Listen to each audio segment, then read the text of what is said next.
So now let's get into one of the great paradoxes of wealth management, and that is the fact that we actually have an ability to grow our influence, to grow our practices by narrowing our focus, by honing in on certain aspects, certain types of clients, certain niches.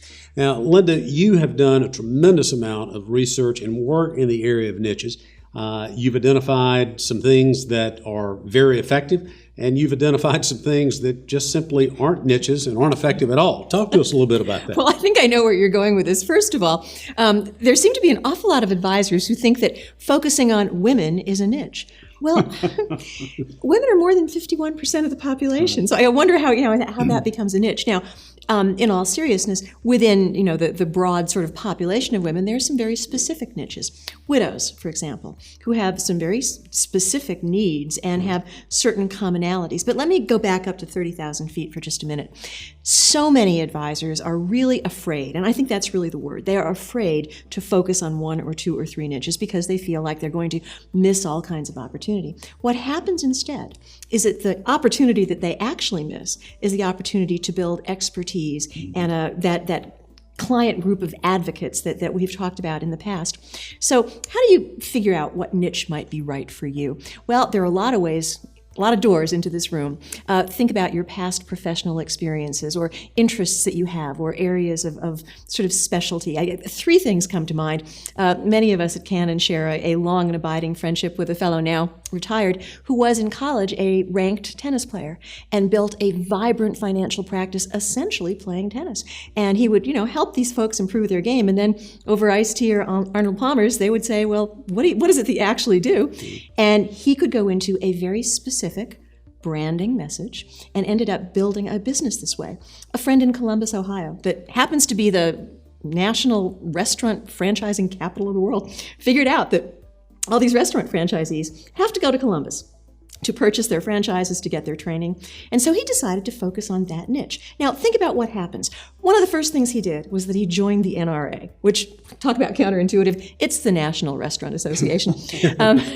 So for about $200 a year dues, he would get their quarterly publication, Nation's Restaurant News. Now, what do you think is in Nation's Restaurant News? Who's buying franchises? Who's doing really well? When is the microbial food safety forum going to happen in the Marriott Hotel? Now, this advisor didn't care about the microbes, but he went to the symposiums because there would be breaks. And all of them are ushered out into the coffee area of the Marriott Hotel. And eventually you'd say, hi, I'm Linda Eaton. This is the part where you shake my hand, Phil. I'm Linda Eaton. And he would then go into his branding message. Tell me why you're here. The restaurateur would say, this is why I'm here. And then they would say, why are you?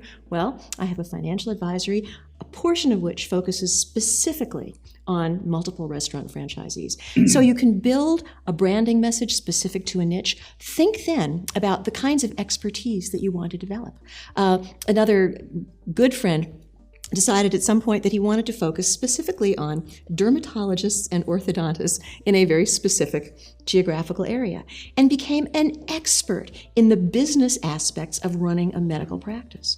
So focusing on a niche takes all of the other activities that you do, the research that you do, the expertise that you build, the branding messages that you practice, and focuses them to a much higher level of effectiveness.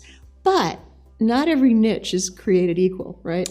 Absolutely. When you think about developing a niche, it's understanding that by not trying to be all things to all people or by focusing on a particular target rather than just something that may show up, it's going to be more advantageous to grow your business. There are really 5 steps that you can focus on that'll help you really think about and begin to develop that expertise. The first thing that you want to do is determine, is it economically viable? Are there enough people to represent the opportunities for you to go out and have conversations? Mm-hmm. But to your point, is it compressed enough, as opposed to being all women, compressed enough where you can become known within that group?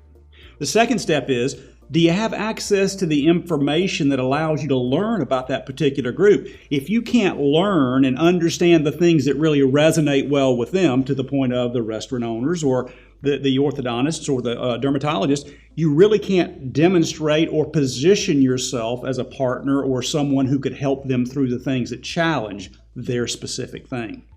Third step, recognizing, do you appeal to that group? You know, somebody really young might be challenged to really appeal to someone who may seem like they have a much more complex or much more wealth that causes a lot of different things to happen.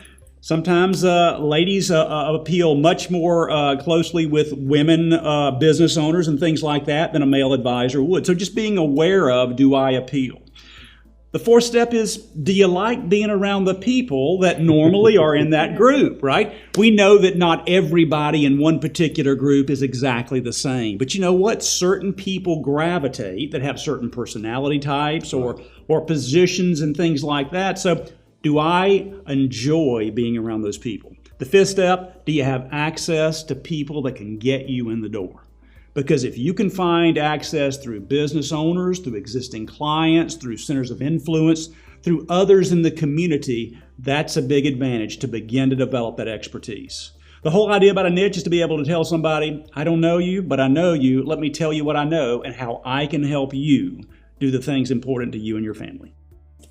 You know, as I think about that comment, that makes you professionally attractive. Oh, wow. When you concentrate on that niche. All of a sudden, you have individuals who are seeking you. Exactly. You're becoming sought as opposed to always doing the seeking. Absolutely.